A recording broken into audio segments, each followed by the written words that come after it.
11월은 감사의 달이라고 말씀드렸는데요. 추수감사절이 있는 참 좋은 절기지만 올해는 코로나 바이러스로 인해서 여러 가지로 어려운 일도 많고 홍수에다가 태풍에다가 이런 일들이 많았기 때문에 제 마음속에 이런 생각이 은근히 들었어요. 하나님, 올해는 추수감사절을 그냥 통과하면 안 되나요? 너무 힘들었는데 감사까지 또 하려고 하니까 좀 생뚱맞은 그런 느낌이 들 것 같아서 그랬는데 아니다. 오늘 말씀을 통해서 우리들은 그럴수록 우리들이 하나님 앞에 더 감사의 제사를 드려야 된다는 그런 말씀을 여러분들과 함께 나누려고 합니다. 코로나 바이러스는 전 지구적인 팬데믹 그런 현상이었기 때문에 참 힘들었어요. 우리나라는 오늘도 127명인가 신규 확진자가 생겼는데 미국은 어제 10만 명이 넘었습니다. 하루에. 그래서 우리나라가 세계에서 제일 이 코로나 바이러스로 인한 그 경제적인 타격도 작고 그 국민들의 생활에 여러 가지 장애를 주는 것도 제일 조금이라고 그래요. 그러니까 우리들은 굉장히 좋은 그런 분위기에서 지금 생활을 하고 있는 것을 여러분들이 이해해 주시기를 부탁을 드려요. 그러나 그런 상황 속에서도 우리들은 힘들어요. 코로나 블루라고 하는 그런 우울증까지 새로 병이 생겨가지고 모두가 힘듭니다.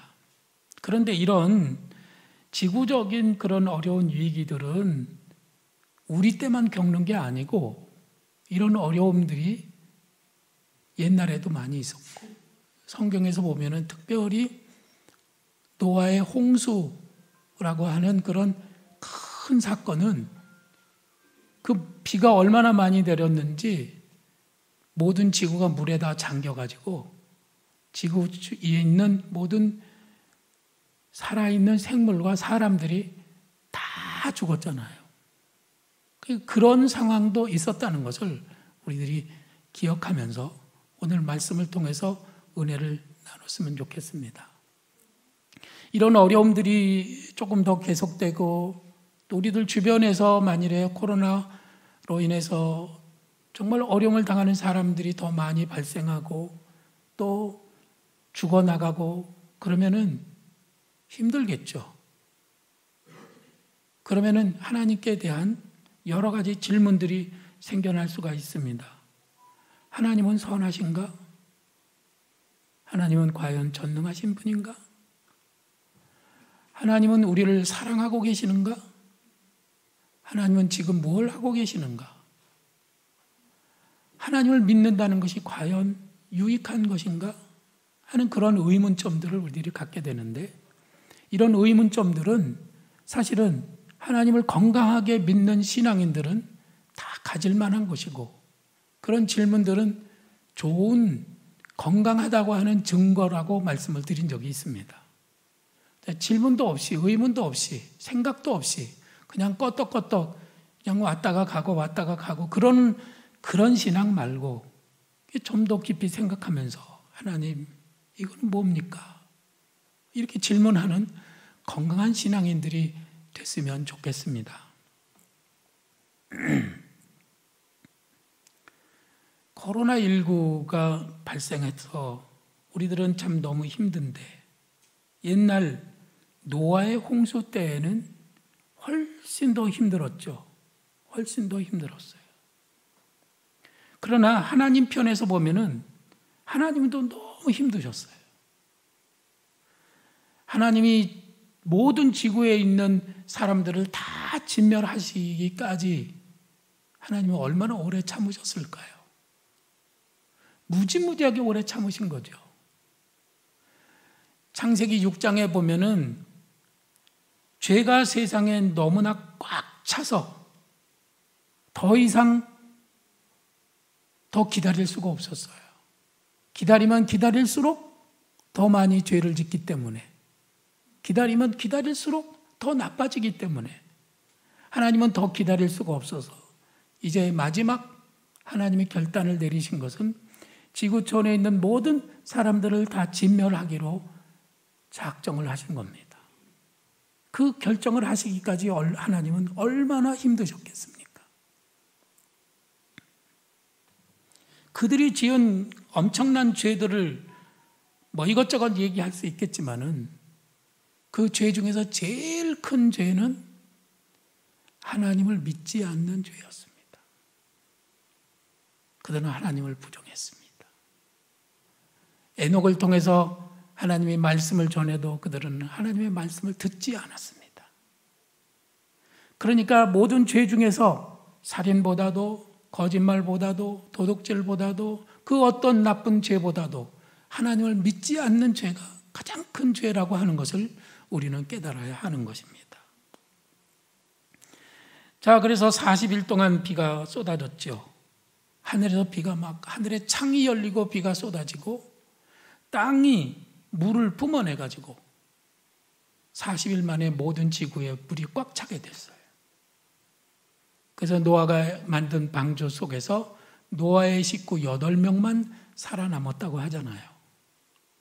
한문에 배선자라고 하는 한자가 있는데 이 배선자는 배주자에 8팔자하고 입구자, 그래서 작은 배에 8명의 식구가 탔다라고 하는 그런 의미를 가졌습니다.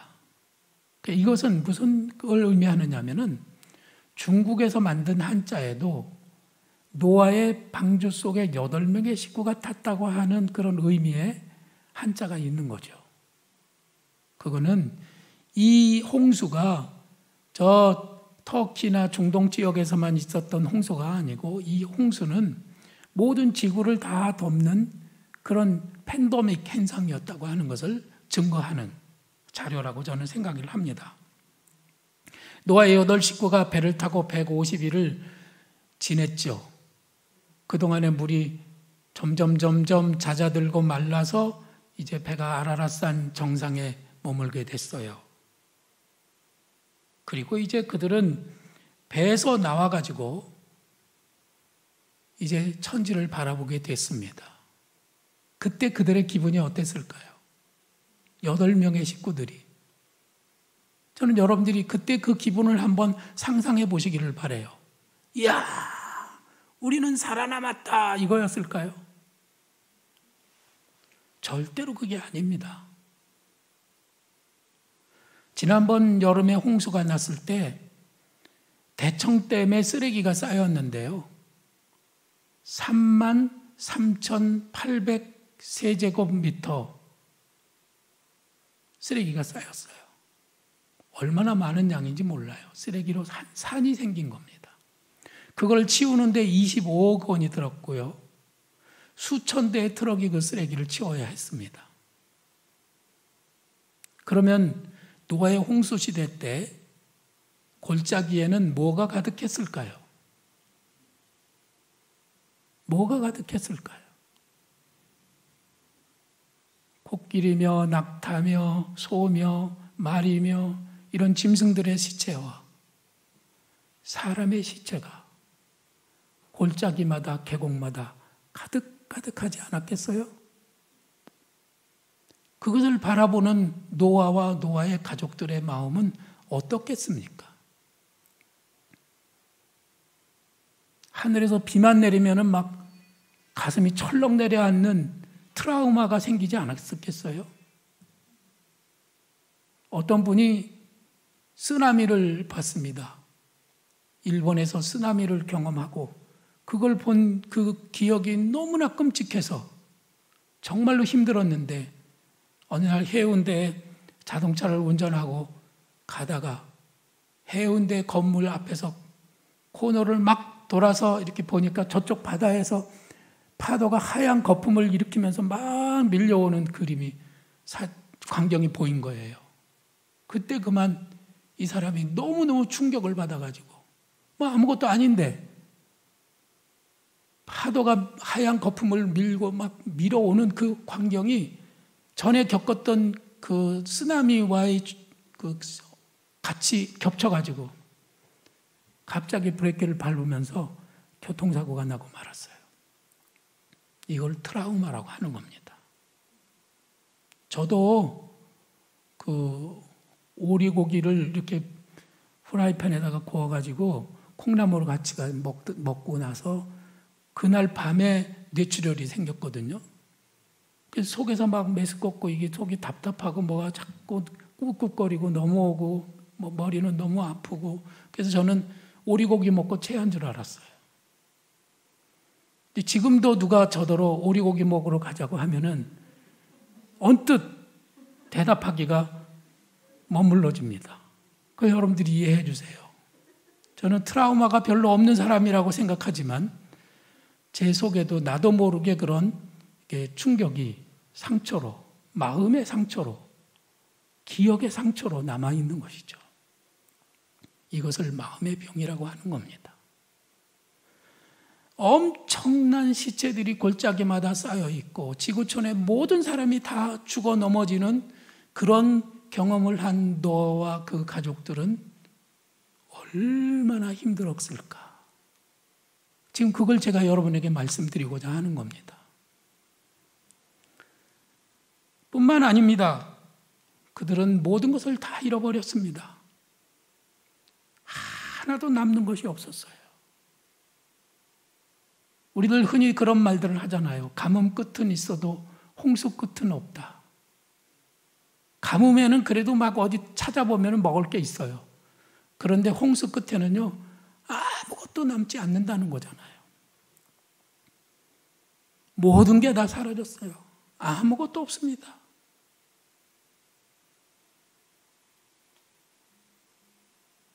이럴 때도 하나님 앞에 예배할 수 있을까요?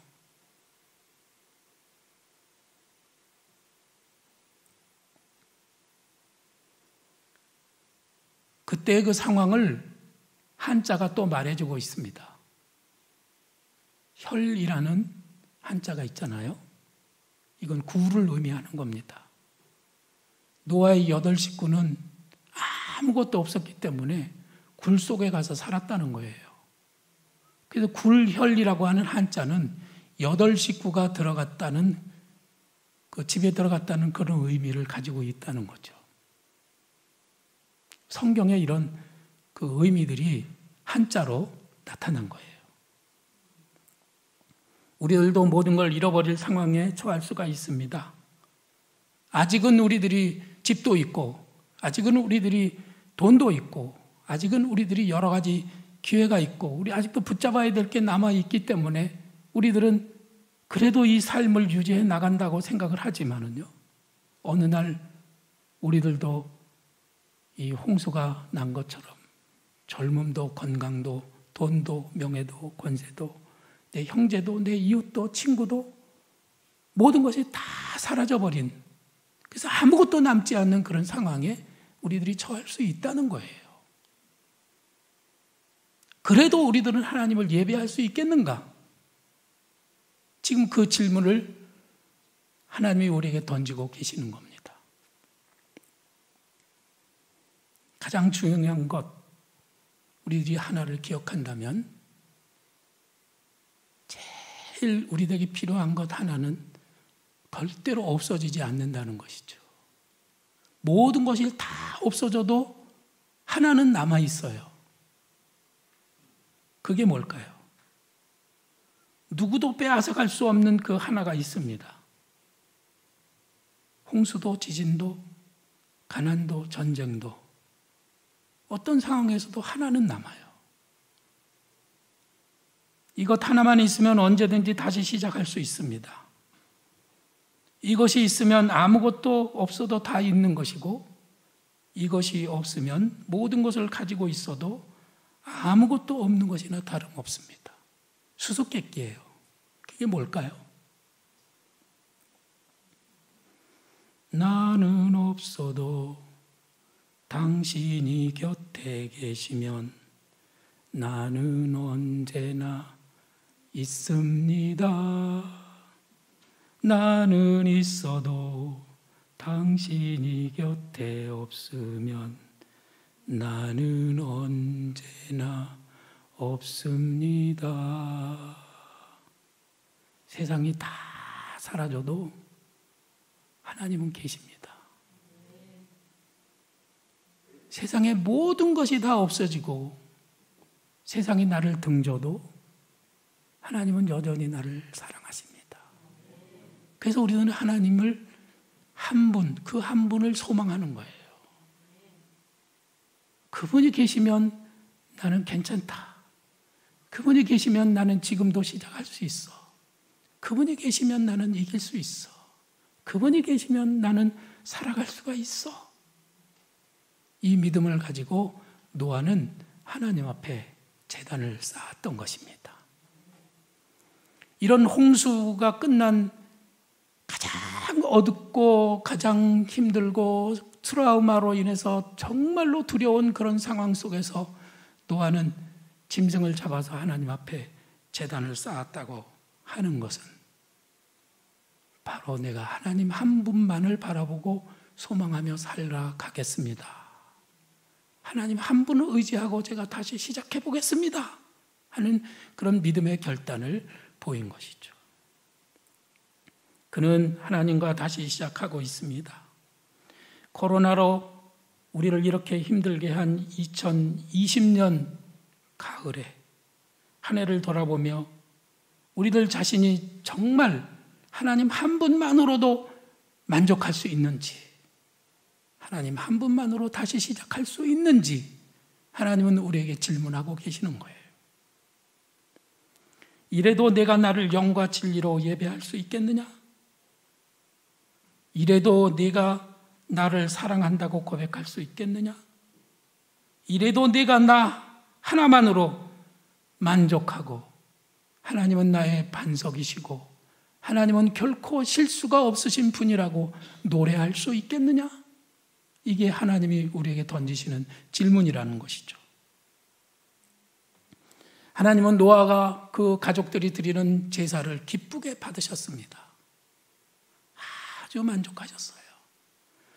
그래서 성경은 뭐라고 하느냐면은 하나님께서는 그 향기를 받으시고 그 중심에 이르시되 내가 다시는 사람으로 말미암아 땅을 저주하지 아니하리라.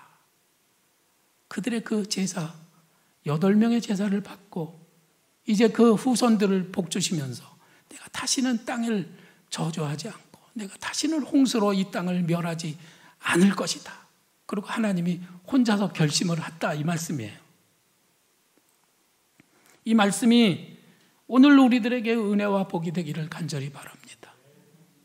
하나님은 노아와 그 자손들에게 복을 주시면서 생육하고 번성하여 땅에 충만하라. 아담에게 주셨던 그 복을 그들에게 선포하셨던 것이죠. 그리고 우리들이 잘 알고 있는 그 무지개라고 하는 것, 그것을 하나님이 구름 사이에 두셨다고 합니다. 내가 내 무지개를 구름 속에 두었나니 이것이 나와 세상 사이의 언약이니라. 우리가 9장을 이어서 쭉 읽어보시기 바라요. 제가 시간이 없어서 다 말씀을 못 드립니다만은 9장의 말씀을 읽어보면 그 중심이 핵심이 뭐냐면은 이 계약은 하나님과 인간 사이에 서로가 합의를 해서 이루어진 계약이 아니고 하나님이 일방적으로 인간에게 선포하신 언약이었습니다. 자, 내가 구름 사이에 무지개를 두겠다. 내가 이 무지개를 보면은 내가 너희를 심판했던 것을 기억하면서 내가 너희가 약속한 그것을 기억하고 다시는 이 땅을 심판하지 않으리라. 이렇게 하나님이 약속하셨던 거예요. 일방적이었습니다. 우리들의 동의가 필요한 게 아니었어요. 내가 이렇게 하니 너희들은 이렇게 해라고 명령을 하신 것도 아닙니다. 그냥 하나님 혼자서 북치고 장구치고 다 하신 거예요. 우리들은요, 하나님이 그 약속하신 그 복을 우리들은 받고 그 약속을 누리기만 하면 되는 겁니다. 그럼 그 약속은 어떤 약속이었을까요? 다시는 땅을 벌하지 않겠다고 하는 약속이죠. 심판하지 않겠다는 거예요. 팬더기믹으로 니네들을 다 죽이지는 않겠다 이런 말씀이에요. 할렐루야. 그 약속을 우리 하나님은 자기가 기억하겠다는 거예요. 너희들이 기억하라가 아니고 자기가 기억하겠다고 말씀하신 거예요. 무지개라고 하는 단어는요, 히브리어로 케세트라고 하는 단어입니다. 그런데 이것은 다른 말로 활과 같아요. 그래서 성경을 달리 읽을 수도 있어요. 내가 내 무지개를, 이 단어를, 내가 내 활을 구름 속에 두었나니 이것이 나와 세상 사이에 언약이 되라. 이렇게 읽을 수 있다는 거예요. 이 활은 이렇게 구부러져 있는데요. 그럼 화살을 쏘게 되면 그 화살이 어디를 향하게 되느냐면 화살은 하늘을 향해 날아가게 돼 있어요. 이것을 여러분들이 깊이 묵상해 보세요. 활을 맞아야 될 죄인은 우리들입니다. 근데 하나님이 내가 너희들을 다시는 심판하지 않겠다 이렇게 말씀하시면서 이젠 그 화살을 자기가 맞겠다는 거죠. 자기가 책임지겠다는 거예요. 지금까지는 믿지 않았기 때문에 멸망했던 그들에게 이제 하나님이 우리 모두를 심판하지 않으시면서 자기가 그 화살을 맞겠다고 하시는 겁니다. 자기가 책임지겠다고 하시는 겁니다. 무지개를 볼 때마다 그 활을 생각하면서 다시는 너희를 심판하지 않으리라고 하는 것을 기억하시겠다고 하는 하나님 혼자만의 결심인 것이에요. 우리는 이 말씀을 기억합니다. 하나님이 세상을 이처럼 사랑하사 독생자를 주셨으니 이는 그를 믿는 자마다 멸망하지 않고 영생을 얻게 하려 하심이니라. 중요한 핵심은 우리들은 멸망하지 않고 영생을 얻는다고 하는 말씀에 관심을 두지만 정말 우리들이 관심을 둬야 될 말씀은 하나님이 우리를 사랑하셨다고 하는 겁니다. 사랑하시기 때문에 우리를 벌하지 않으시고 당신이 십자가를 지시고 대신 우리를 위해서 죽어주시는 그런 은혜를 부어주시겠다고 하는 아주 굉장히 오래된 약속인 것이죠. 이 약속은 지금도 유효합니다. 그 약속은 지금도 우리 모두에게 살아있는 약속입니다. 하나님의 사랑이 느껴지시잖아요. 그 사랑이 느껴지나요? 그 사랑을 느껴야 되는데 이걸 법으로만 이해하지 말고 사랑을 좀 느껴보세요. 어떤 망나니 아들의 고백입니다. 어렸을 때 아버지가 돌아가시자 어머니께서 홀로 행상을 하시며 나를 키우셨다. 나는 어머니의 기대를 저버리고 거리에서 약하고 어린 학생들의 돈을 빼앗고 폭력과 절도를 일삼다가 결국 소년원에 갇히고 말았다. 어느 추운 겨울날 어머니께서 면회를 오셔서 나와 마주 앉으셨다. 어머니께서는 몹시 떨고 계셨다. 어머니께서는 속내의를 입지 않으셨기 때문이다. 어머니는 내 이름을 부르며 우시느라 제 말을 잊지 못하시고 종이로 싼 물건을 주시면서 얼마나 춥니? 말씀하셨다. 그것은 따뜻한 속내의였는데 몹시도 추워 온몸을 떨면서도 자식을 생각하며 내일을 입지 않으신 어머니의 사랑은 나를 흔들어 놓았다. 그 후로 그 아들은 다시는 어머니의 뜻을 거역할 수가 없었어요. 왜냐하면 어머니가 자기를 너무나도 사랑하시기 때문에, 그 아픈 사람 때문에, 그 어머니를 힘들게 할 수 없기 때문에 그 아들은 바른 삶을 살게 됐다는 것이죠. 우리가 또 하나님의 뜻을 거역하면 하나님은 어떻게 하실까요? 자기에게 화살을 쏘시면서 또 십자가에 달려 죽으실 겁니다. 그걸 생각하면 우리들은 죄를 지을 수가 없는 것이죠.